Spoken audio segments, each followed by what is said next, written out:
Assalamualaikum warahmatullahi wabarakatuh, sahabat-sahabat yang dirahmati Allah. Semoga kita semua selalu berada dalam lindungannya.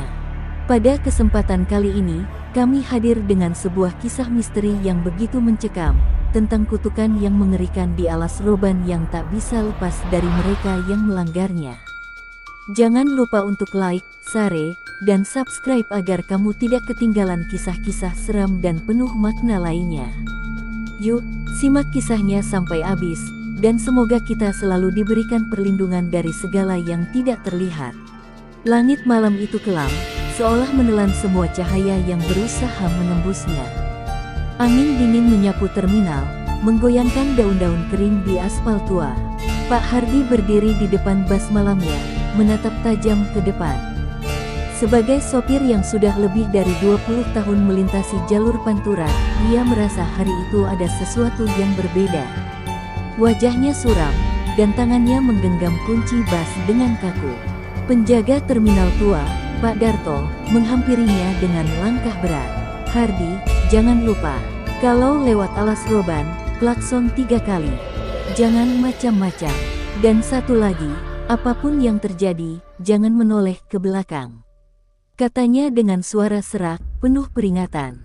Pak Hardi tersenyum tipis, meski hatinya merasa terganggu. "Sudah biasa, Pak. Itu cuma cerita untuk nakut-nakutin," ujarnya mencoba terdengar santai. Namun, Pak Darto menatapnya dengan tajam, seakan menyiratkan bahwa kata-katanya bukanlah sekadar mitos. "Kamu memang sudah sering lewat sana, tapi jangan pernah lengah. Banyak yang hilang karena meremehkan." Pak Hardi hanya mengangguk pelan sebelum kembali ke bas. Dalam hati, ia mencoba mengabaikan kegelisahan yang mulai merayap. Bas itu mulai dipenuhi penumpang, dari anak kecil yang merengek di pangkuan ibunya, hingga seorang pria paruh baya yang sibuk dengan ponselnya. Ada juga sepasang muda-mudi yang tampak berdebat kecil di bangku tengah. Suasana malam itu biasa saja, meski udara terasa lebih dingin dari biasanya. Ketika semua penumpang sudah naik, Pak Hardi memeriksa kaca spion. "Baik, kita berangkat," katanya dengan suara mantap, meskipun hatinya berdenyut tak nyaman. Perjalanan awal terasa lancar, jalanan lengang, dan hanya ada sesekali kendaraan melintas dari arah berlawanan. Diiringi suara mesin bas yang stabil, sebagian penumpang mulai terlelap. Namun, pikiran Pak Hardi kembali melayang ke pesan Pak Darto. Ia teringat cerita-cerita lama tentang alas roban. Dulu, tempat itu adalah sarang pembegalan dan lokasi pembuangan mayat. Kabarnya, roh-roh penasaran masih gentayangan, mencari mangsa baru. Ketika bas mulai mendekati alas roban, suasana berubah. Pohon-pohon jati besar berdiri di sisi jalan seperti barisan penjaga sunyi. Kabut tipis mulai turun, menyelimuti jalanan. Pak Hardi merasakan bulu tengkuknya meremang. Ia melirik jam di dashboard, menunjukkan pukul 1.12 dini hari. Waktu yang sering disebut sebagai jam roh, pikirnya, meski ia tak ingin percaya. Seorang penumpang tiba-tiba berdiri dan berjalan mendekati Pak Hardi. Ia adalah seorang pria tua dengan wajah cekung dan suara parau. "Pak, hati-hati kalau masuk hutan itu. Banyak yang nggak balik kalau salah langkah," katanya singkat sebelum kembali ke tempat duduknya. Pak Hardi hanya mengangguk tanpa menjawab. Ia mulai merasa suasana semakin ganjil, tapi ia menepisnya dengan fokus pada jalan. Saat bas benar-benar memasuki area alas roban, udara terasa berubah. Jendela bas yang tadinya berkabut kini dingin seperti es.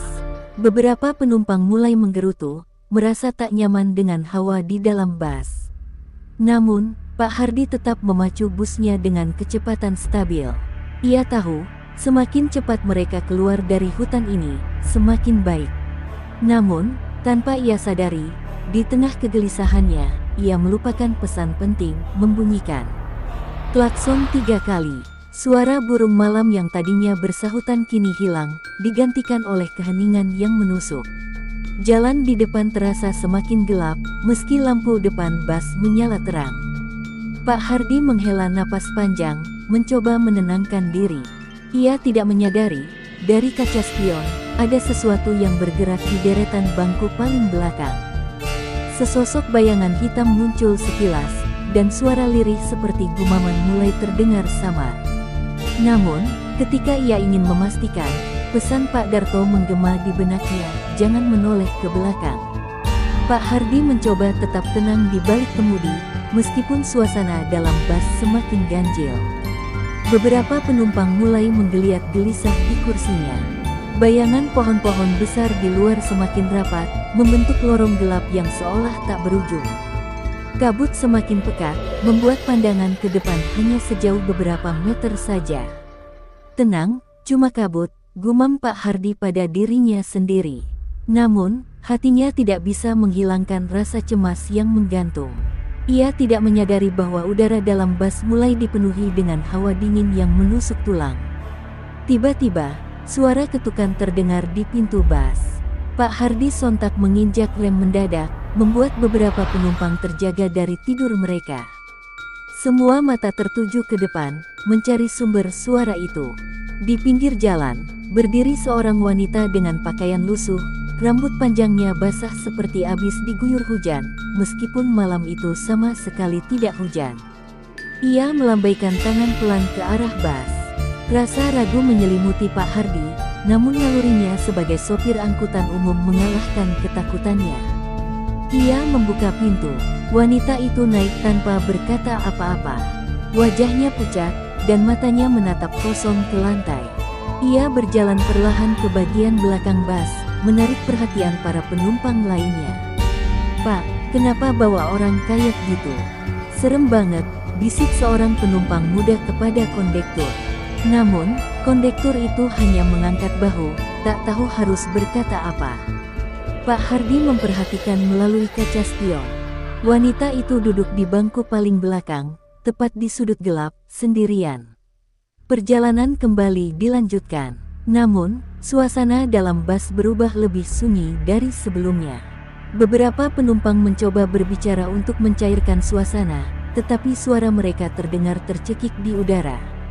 Dari kaca spion, Pak Hardi melihat wanita itu tetap diam. Kepala wanita itu sedikit tertunduk, rambutnya menjuntai menutupi wajahnya. Pak Hardi merasa ada yang aneh. Biasanya, penumpang malam suka berbincang, atau setidaknya memainkan ponsel mereka. Tapi wanita itu, dia hanya diam, tidak melakukan apa-apa. Ketika bus memasuki area yang lebih dalam di alas roban, suara bisikan samar mulai terdengar. Awalnya Pak Hardi mengira itu berasal dari para penumpang yang mengobrol, tapi saat ia melirik kaca spion, ia melihat sesuatu yang membuat darahnya membeku. Wanita misterius di belakang tidak duduk sendirian. Ada bayangan lain yang samar terlihat di sebelahnya, seolah ada sosok yang berbisik ke telinganya. Pak Hardi menelan ludah, mencoba mengabaikan apa yang baru saja dilihatnya. Di kursi tengah, seorang anak kecil tiba-tiba menangis. Ibunya mencoba menenangkan, tetapi anak itu terus meronta, menunjuk ke arah belakang bus. "Ibu, ada tante serem," katanya sambil menutupi wajah dengan kedua tangannya.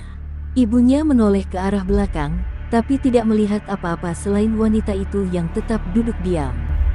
"Maaf ya, Pak, anak saya memang suka mengigau," ucap sang ibu kepada Pak Hardi.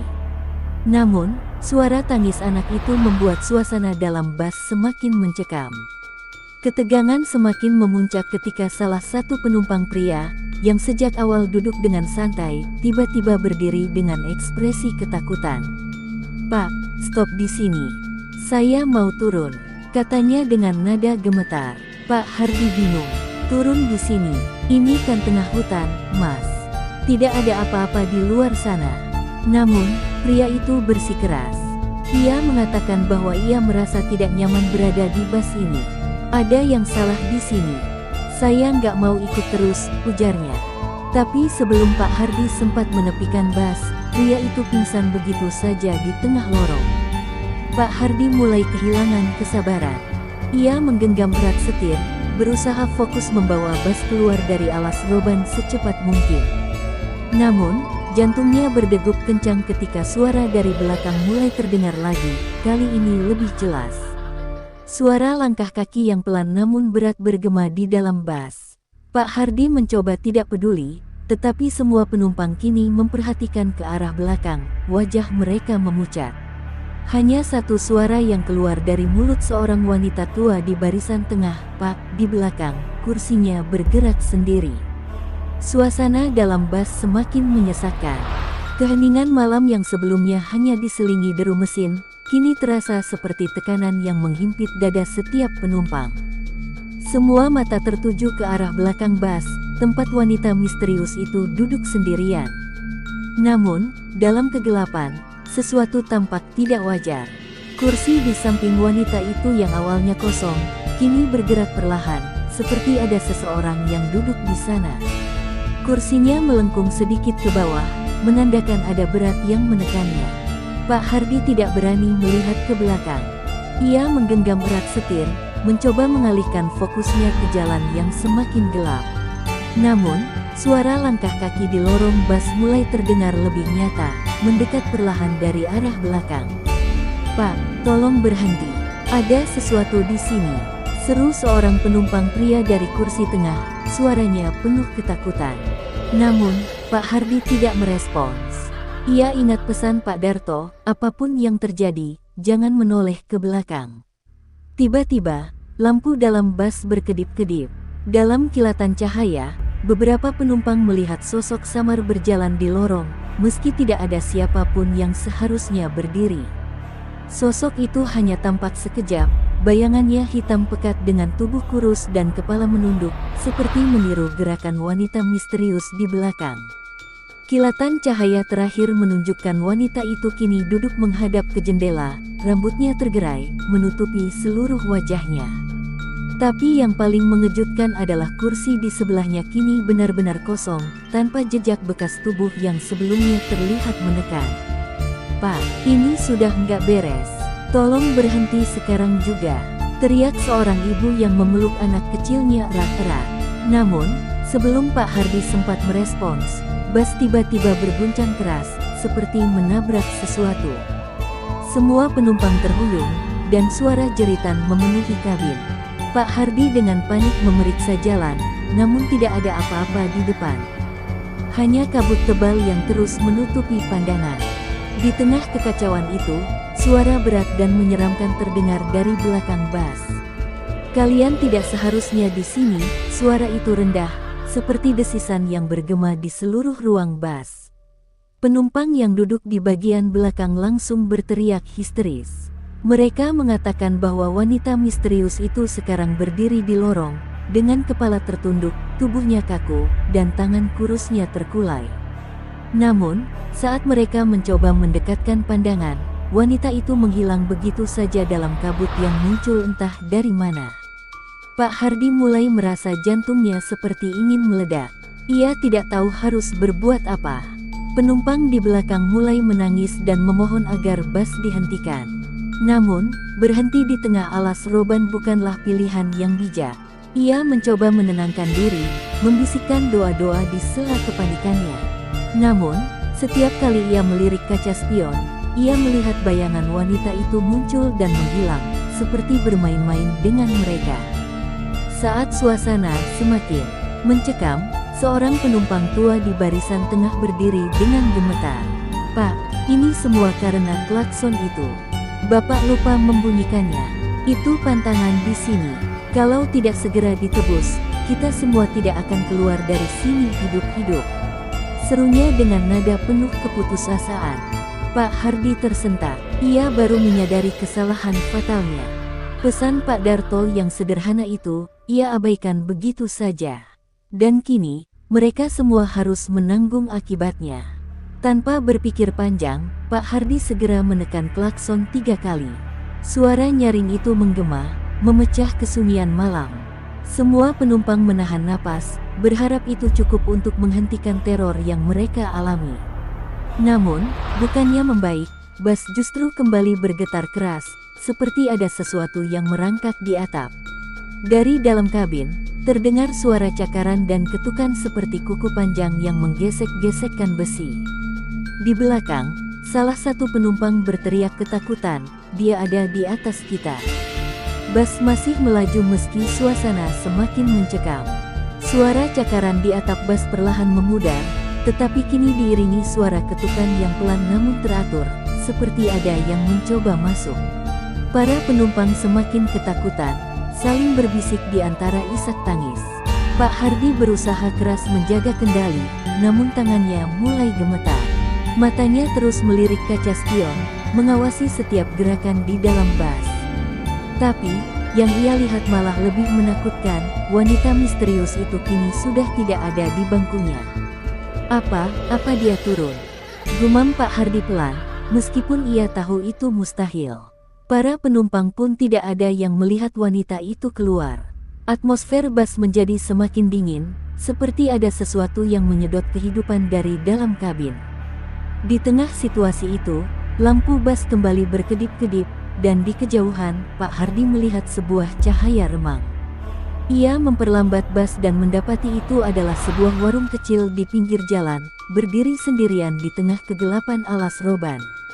Akhirnya, ada orang di sini, ujar salah seorang penumpang, penuh harap. Beberapa penumpang memaksa Pak Hardi untuk berhenti, berharap mereka bisa mencari bantuan atau sekadar berlindung dari suasana mencekam di dalam bas. Pak Hardi awalnya ragu, tetapi tekanan dari penumpang membuatnya mengalah. Ia meminggirkan bas tepat di depan warung itu. Lampu kuning temaram yang menggantung di depan warung bergoyang pelan, diterpa angin dingin. Sekelompok penumpang turun, termasuk seorang pria muda dan seorang ibu dengan anaknya. Mereka berjalan ke arah warung dengan langkah hati-hati. Warung itu tampak penuh dengan makanan dan minuman yang terhidang rapi. Namun, anehnya, tidak ada penjaga atau pemilik yang terlihat. Pak Hardi, ini kayaknya aneh. Siapa yang buka warung di tengah hutan kayak gini? Bisik kondektur kepada Pak Hardi, yang masih duduk di kursi kemudi, enggan meninggalkan bas. Pak Hardi hanya menggeleng, perasaan gelisahnya semakin kuat. Di dalam warung, seorang penumpang pria memberanikan diri mengambil sebotol air mineral dari rak. Mungkin dia lagi di belakang, kita tinggal bayar nanti, ujarnya, mencoba mencairkan suasana. Namun, ketika ia membuka tutup botol dan mulai meminumnya, suasana mendadak berubah. Angin dingin berhembus dari dalam warung, membuat beberapa penumpang menggigil. Dari balik rak, terdengar suara lirih yang seperti gumaman, kembalikan. Penumpang yang meminum air itu tiba-tiba memegang kepalanya, terhuyung-huyung ke belakang. "Au, kepalaku sakit," teriaknya, sebelum jatuh terduduk di lantai warung. Matanya memerah, dan wajahnya terlihat seperti menahan rasa sakit yang luar biasa. "Kembalikan, kembalikan." Suara itu semakin jelas, seolah memenuhi seluruh ruangan. Penumpang lainnya langsung panik dan berlari kembali ke bas, meninggalkan pria itu yang kini tergeletak di lantai dengan tubuh kejang. Dari dalam bas, Pak Hardi melihat kejadian itu dengan ketakutan yang tak terkendali. "Cepat masuk, kita harus pergi dari sini," teriaknya kepada penumpang yang masih di luar. Ibu dengan anak kecilnya menangis histeris, berusaha menarik anaknya yang tiba-tiba berhenti bergerak di depan warung. "Bu, ada tante di dalam warung," kata anak itu dengan suara pelan, matanya memandang lurus ke arah rak tempat sosok bayangan samar muncul. Saat semua penumpang kembali masuk ke bas, pintu ditutup dengan tergesa-gesa.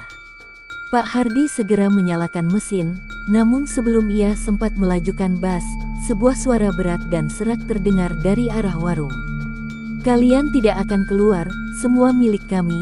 Warung itu, yang tadinya terlihat kokoh, kini memudar perlahan, lenyap bersama kabut yang semakin tebal. Dari kaca spion, Pak Hardi melihat sesuatu berdiri di tengah jalan, menghadap bas dengan kepala tertunduk. Wanita misterius itu telah kembali, dan kali ini, wajahnya mulai terlihat jelas. Pak Hardi memacu bas dengan kecepatan yang hampir di luar batas. Ia tidak peduli lagi pada jalan sempit di tengah alas roban yang berliku. Keringat dingin mengalir di pelipisnya, matanya terpaku pada jalan di depan, meski pikirannya terus dihantui oleh sosok wanita misterius yang berdiri di belakang bas beberapa saat lalu.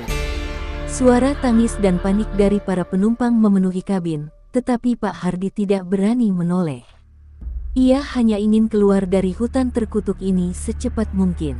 Namun, seberapa jauh pun ia melaju, rasanya jalan tidak pernah habis. Pohon-pohon besar berdiri seperti dinding kegelapan di kedua sisi, dan kabut semakin pekat menyelimuti jalanan.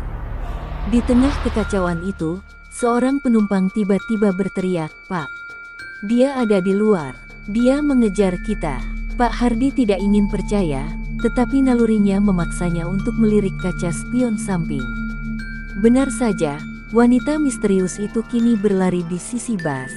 Kakinya tidak menyentuh tanah, tubuhnya melayang, dan wajahnya masih tertutup oleh rambut panjangnya.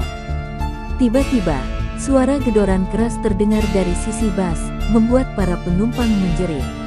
Gedoran itu seperti berasal dari banyak tangan yang memukul-mukul dinding bas dengan keras. "Pak, tolong!" "Apa itu?" Seorang ibu memeluk anaknya erat-erat, sementara seorang pria muda di kursi depan mencoba membaca doa dengan suara gemetar. Namun, doa-doa itu seperti tenggelam dalam kegaduhan. Dari jendela, tampak bayangan-bayangan hitam yang bergerak cepat, melintas di antara pepohonan, seperti mengepung bas dari segala arah. Pak Hardi terus memacu bas tanpa henti. Ia tahu, berhenti sekarang sama saja dengan menyerahkan diri kepada maut. Namun, rasa paniknya semakin membesar saat lampu depan bas mulai meredup. Suara mesin yang tadinya menderu kencang kini terdengar seperti tersendat-sendat.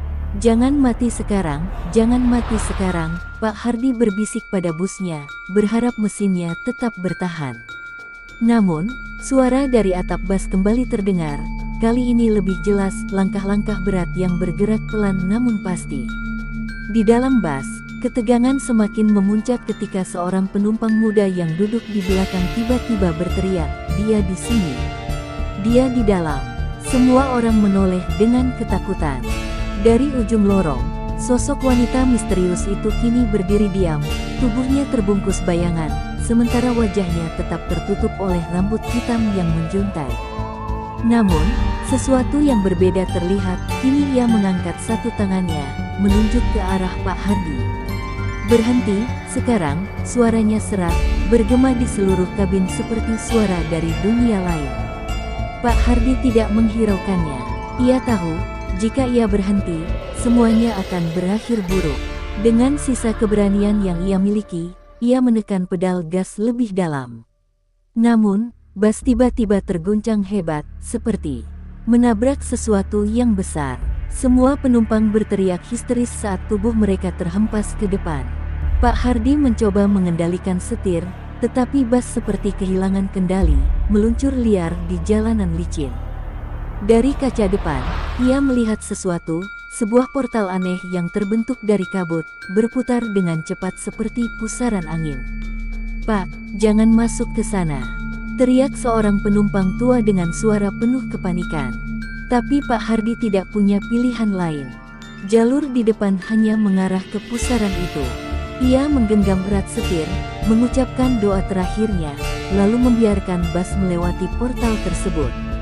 Sesaat kemudian, semuanya menjadi gelap. Tidak ada lagi suara, tidak ada lagi gerakan. Hanya keheningan mutlak yang membuat setiap napas terasa berat. Ketika bas akhirnya berhenti, Pak Hardi membuka matanya perlahan. Ia mendapati dirinya masih berada di belakang kemudi. Namun, suasana di luar telah berubah. Tidak ada lagi pohon-pohon besar atau kabut tebal. Jalanan kini tampak kosong, dikelilingi oleh lahan kering yang tandus. Ia menoleh perlahan ke dalam bas, tetapi pemandangan yang ia lihat membuat jantungnya hampir berhenti. Tidak ada lagi penumpang di dalam. Semua kursi kosong, kecuali satu, di barisan paling belakang. Wanita misterius itu duduk diam, menatap ke arahnya dengan wajah penuh luka dan mata yang hitam legam. Pak Hardi duduk kaku di kursi kemudi, tubuhnya seperti membeku. Tidak ada lagi suara dari mesin bas, tidak ada angin, hanya keheningan yang menusuk. Namun, tatapan tajam dari wanita misterius di belakang membuat tengkuknya merinding. Ia tidak tahu harus berbuat apa, hanya bisa menelan ludah sambil mencoba mengatur napas. Wanita itu perlahan berdiri, gerakannya kaku dan tidak wajar, seperti boneka yang ditarik oleh tali tak kasat mata. Dengan langkah pelan, ia mulai berjalan ke arah Pak Hardi. Siapa kamu?" Suara Pak Hardi bergetar, hampir tak terdengar. Namun, wanita itu tidak menjawab. Ia terus berjalan hingga berhenti di barisan kursi tengah, menatap Pak Hardi dengan mata hitam legamnya. Tiba-tiba, sebuah suara serak yang tidak berasal dari mulutnya bergema di dalam bas. "Kamu melanggar aturan kami, semua yang masuk ke hutan ini harus tunduk pada kami." Suara itu membuat dada Pak Hardi terasa sesak, seperti ada beban berat yang menghimpitnya. Pak Hardi mencoba mengingat pesan Pak Darto. Ia tahu ada sesuatu yang tidak ia lakukan dengan benar. Klakson sudah dibunyikan, tetapi teror ini tetap berlanjut. Saya sudah mengikuti aturan. Apa yang kalian mau?" teriaknya dengan putus asa. Wanita itu perlahan mengangkat tangan, menunjuk keluar jendela. Dengan gemetar, Pak Hardi memalingkan pandangannya keluar. Ia terkejut melihat bas kini dikelilingi oleh sosok-sosok bayangan hitam, berdiri diam seperti patung, tetapi mata mereka bersinar merah menyala. Sosok-sosok itu mulai mendekat, mengelilingi bas dari segala arah. Pak Hardi panik, ia mencoba menyalakan mesin bas, namun mesinnya hanya mengeluarkan bunyi serak tanpa hidup. Ia melihat ke arah wanita itu lagi, berharap mendapatkan jawaban. Kali ini, wanita itu membuka mulutnya perlahan, berbicara dengan suara yang mengerikan. "Bas ini telah memasuki batas kami, tidak ada yang keluar tanpa membayar harga." "Harga? Apa yang harus saya lakukan?"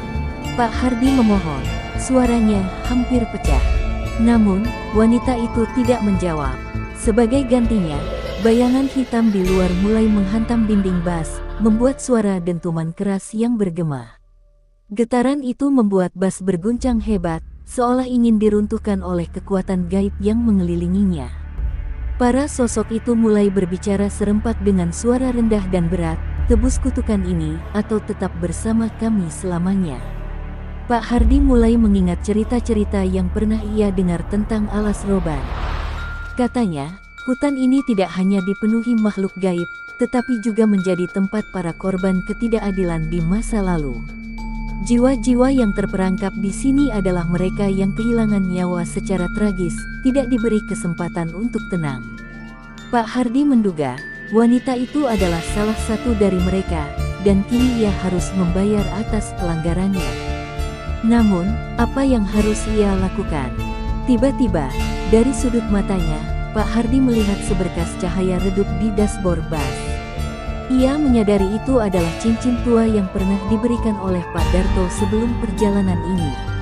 "Pakai ini, kalau kamu merasa keadaan sudah di luar kendali," begitu pesan Pak Darto. Pak Hardi dengan tangan gemetar meraih cincin itu dan mengenakannya. Begitu cincin itu menyentuh kulitnya, suara gemuruh di luar langsung berhenti. Sosok-sosok bayangan hitam itu membeku, dan wanita misterius di tengah bas perlahan mundur. Namun, keheningan itu tidak berlangsung lama. Wanita itu tersenyum tipis, senyuman yang tampak menyimpan dendam mendalam. "Kamu bisa melawan, tapi tidak bisa lari. Kami akan menunggu," katanya dengan suara pelan sebelum tubuhnya menghilang seperti asap yang tertiup angin. Pak Hardi mendapati dirinya sendirian di dalam bas. Jalan di depannya kembali terlihat normal, tetapi ia tahu ini bukan akhir. Kutukan alas roban telah menandainya, dan ia hanya diberi waktu untuk bertahan sampai pertemuan berikutnya. Malam masih gelap ketika Pak Hardi akhirnya berhasil menyalakan bas kembali. Suara mesin yang meraung terdengar seperti musik penyelamat di telinganya, meskipun rasa takut yang membekukan belum benar-benar hilang. Dengan tangan yang masih gemetar, ia memegang erat setir dan melajukan bas perlahan. Jalanan di depannya kini tampak sepi, tanpa bayangan sosok wanita ataupun makhluk hitam yang sebelumnya mengepung. Namun, keheningan ini terasa salah, seperti sebuah perangkap yang disiapkan dengan hati-hati. Pak Hardi mencoba meyakinkan dirinya bahwa semuanya sudah selesai. Ia melirik cincin tua di jarinya, benda yang seolah menjadi penyelamatnya di tengah kegelapan. Namun, di dalam hatinya, ia tahu bahwa ini hanya sementara. Kutukan alas roban bukanlah sesuatu yang bisa dihindari begitu saja. Ia terus memacu Bas melewati jalanan hutan, berharap bisa keluar dari tempat ini secepat mungkin. Tapi, perasaan aneh mulai merayap di dalam dirinya, seperti ada yang mengawasinya dari dekat. Tiba-tiba, suara dari dalam kabin Bas kembali muncul, suara langkah kaki yang berat dan teratur. Pak Hardi langsung menoleh ke kaca spion tengah. Awalnya, ia tidak melihat apa-apa, hanya deretan kursi kosong yang memantul dalam bayangan samar. Namun, perlahan, sebuah bayangan muncul di barisan belakang. Sosok itu tidak bergerak, hanya duduk diam dengan kepala tertunduk. Pak Hardi merasa napasnya tercekat. Ia tahu siapa sosok itu, meskipun tidak ingin mempercayainya. Ia berusaha fokus pada jalan di depannya, mengabaikan bayangan itu sebisa mungkin. Tapi, suara langkah kaki itu semakin mendekat, membuat bulu kuduknya meremang. Di kaca spion, ia melihat sosok itu bangkit perlahan, berjalan ke arah kursi tengah. Kali ini, Pak Hardi tidak bisa lagi menahan rasa takutnya. "Apa yang kamu mau? Sudah cukup," teriaknya, suaranya serak bercampur putus asa. Namun, sosok itu tetap mendekat, hingga akhirnya berdiri tepat di belakang kursi kemudi. Pak Hardi tidak berani menoleh, tetapi ia bisa merasakan kehadiran sosok itu sangat dekat. Udara di sekelilingnya menjadi dingin, seperti terselimuti es. Tiba-tiba, sebuah tangan kurus yang dingin menyentuh bahunya, membuatnya nyaris kehilangan kendali atas Bas. "Jangan lari," suara wanita itu terdengar pelan, tetapi penuh ancaman. Pak Hardi berteriak panik dan menekan pedal gas hingga maksimal, mencoba melarikan diri dari teror yang terus menghantuinya. Bas melaju semakin kencang, namun jalan di depannya kini tampak berubah. Pohon-pohon besar yang sebelumnya berdiri kokoh di sisi jalan kini seperti membentuk lorong yang mencekik, menutup rapat cahaya dari luar. Dalam kepanikannya, Pak Hardi melihat sebuah tikungan tajam di depan. Ia mencoba mengendalikan Bas, tetapi setirnya mendadak terasa berat, seperti ditarik oleh sesuatu yang tidak terlihat. Bas kehilangan keseimbangan dan tergelincir ke tepi jalan, menghantam sebuah pohon besar dengan keras. Pak Hardi terlempar ke depan, kepalanya terbentur dashboard. Dengan kepala yang berdenyut sakit, ia mencoba membuka matanya. Ia masih hidup, tetapi tubuhnya terasa lemas. Di luar Bas, ia mendengar suara bisikan pelan, seperti banyak orang berbicara dalam bahasa yang tidak dimengerti. Dengan sisa tenaga, ia membuka pintu Bas dan keluar, berharap bisa menemukan jalan keluar dari tempat ini. Namun, yang ia lihat membuatnya membeku. Di depan Bas, berdiri puluhan sosok bayangan hitam dengan mata merah menyala. Di tengah-tengah mereka, wanita misterius itu muncul kembali. Kali ini, wajahnya terlihat jelas, kulitnya pucat, matanya berlubang hitam, dan senyumnya yang menyeramkan mengungkapkan barisan gigi tajam. "Kamu sudah menandai dirimu sendiri, Pak Hardi. Tidak ada jalan keluar," katanya dengan suara pelan namun menusuk. Pak Hardi hanya bisa berdiri terpaku, mengetahui bahwa kutukan ini belum berakhir, dan mungkin, ia tidak akan pernah benar-benar bisa melarikan diri. Pak Hardi berdiri terpaku di tengah kegelapan, dikelilingi oleh puluhan sosok bayangan hitam dengan mata merah menyala. Suara bisikan mereka semakin keras, bergema di telinganya seperti mantra yang tak dimengerti. Wanita misterius itu melangkah maju, mendekatinya perlahan. Wajahnya kini begitu jelas, seperti mengandung amarah yang tak tertahankan sekaligus kesedihan mendalam. "Kenapa kau melanggar batas kami?" tanyanya. Suaranya datar namun memancarkan ancaman. Pak Hardi hanya bisa menelan ludah, tubuhnya gemetar.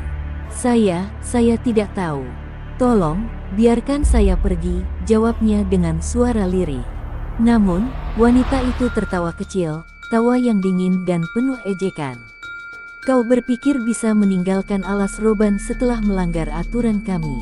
Semua yang datang ke sini tanpa izin akan tetap di sini selamanya," ucapnya sambil menunjuk ke arah Bas yang kini tampak tua dan penuh karat, seperti telah ditinggalkan selama puluhan tahun. Pak Hardi mencoba mencari cara untuk membela diri. Saya hanya seorang sopir. Saya tidak tahu apa yang saya lakukan salah. Tolong beri saya kesempatan, teriaknya. Namun, wanita itu hanya menatapnya dengan tatapan kosong. Kesempatan? Apa mereka juga diberi kesempatan? Ia melambaikan tangannya, dan tiba-tiba, bayangan-bayangan hitam di sekitarnya berubah menjadi manusia. Mereka adalah penumpang bus Pak Hardi.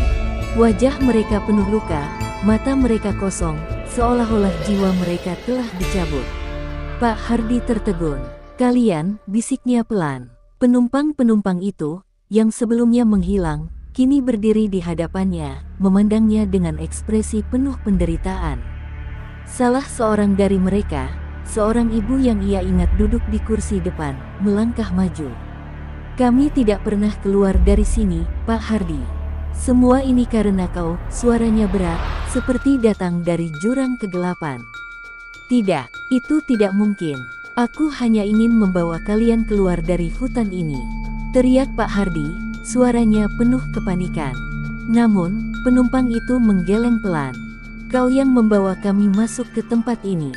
Kau melanggar aturan, dan sekarang kita semua terjebak," lanjutnya, sebelum tubuhnya perlahan memudar kembali menjadi bayangan hitam. Wanita misterius itu kembali berbicara, suaranya kini terdengar seperti gaung yang menguasai seluruh hutan. "Alas Roban adalah tempat kami, tempat mereka yang direnggut secara kejam dan tidak diakui keberadaannya. Kami menuntut penghormatan, dan kau mengabaikannya. Untuk itu, kau harus menjadi bagian dari kami." Tubuh Pak Hardi lemas. Ia menyadari bahwa apapun yang ia katakan atau lakukan tidak akan mengubah nasibnya. Namun, di tengah keputusasanya, cincin yang ia kenakan mulai memancarkan cahaya redup. Wanita itu tampak terganggu, langkahnya terhenti. Cahaya dari cincin itu menyebar ke sekeliling, membuat bayangan-bayangan hitam perlahan mundur. Pak Hardi teringat pesan Pak Darto tentang cincin ini, bahwa benda ini adalah perlindungan terakhir. Dengan sisa keberanian yang ia miliki, ia menggenggam cincin itu erat dan berteriak, "Biarkan aku pergi."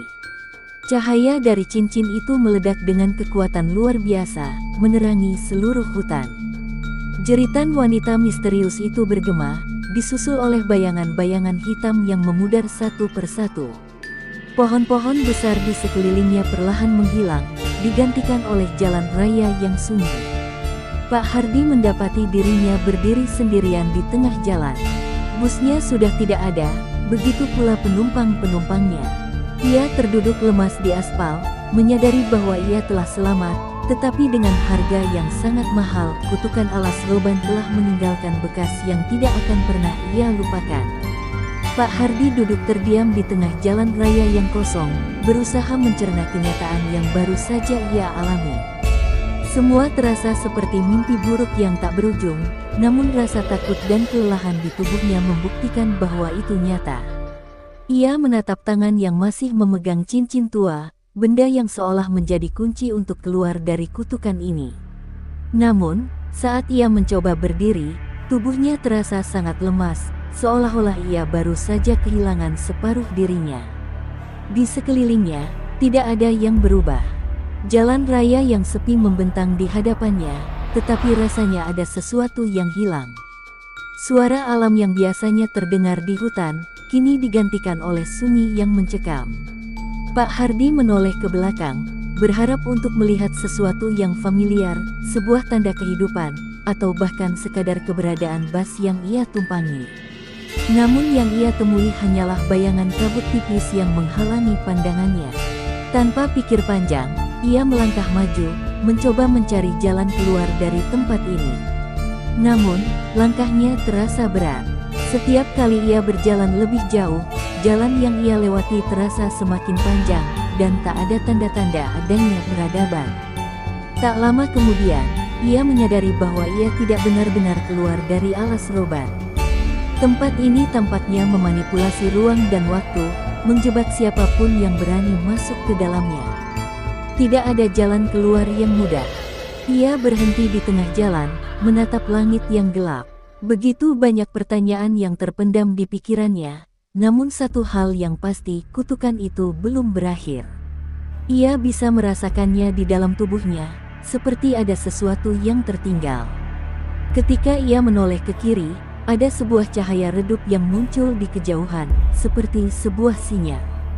Tanpa pikir panjang, ia mulai melangkah ke arah cahaya tersebut, berharap menemukan jawaban. Namun, cahaya itu ternyata bukan sesuatu yang menenangkan. Semakin dekat ia mendekat, semakin ia merasa ada sesuatu yang tidak beres. Cahaya itu tampak seperti ilusi, seperti sebuah perangkap yang sengaja dipasang untuk menjebaknya.